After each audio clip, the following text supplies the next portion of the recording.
Hit ఫ్రాంచైజీలో వస్తున్న మరో cinema hit 3. ఇదివరకు వచ్చిన 2 భాగాలకు నాని కేవలం నిర్మాతగానే వ్యవహరించారు. అయితే ఈసారి హీరో కూడా తానే. కాబట్టి అంచనాలు మూడింతలయ్యాయి. ఈసారి వెండితెరపై రక్తం ఏరులై పారుతుందని టీజర్ చూస్తే అర్థమవుతుంది. సినిమాలో అందుకు 100 రెట్లు ఉండబోతుందని టాక్. ఈ సినిమాలో హింస పీక్స్ అని ఇన్సైడ్ వర్గాలు చెబుతున్నాయి. ఇలాంటి సినిమాలకు సెన్సార్ దగ్గర ఇబ్బంది ఉంటుంది. అయితే నాని ముందుగానే జాగ్రత్తలు పడుతున్నట్టు సమాచారం. మే 1న ఈ చిత్రం విడుదలవుతుంది. సాధారణంగా విడుదలకు వారం ముందు సెన్సార్ జరుగుతుంది.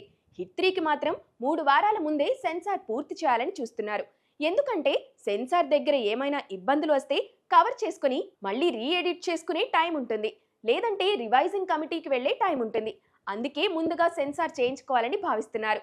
దానికి తగ్గట్టుగానే శుక్రవారం ఈ సినిమా సెన్సార్ ముందుకు వెళ్ళిందని తెలుస్తుంది. సినిమా చూసిన సెన్సార్ బోర్డ్ ఇంకా ఎటూ తేల్చుకోలేకపోతుందని, ఈ సినిమాకు భారీగా కట్స్ పడే అవకాశం ఉందని సమాచారం.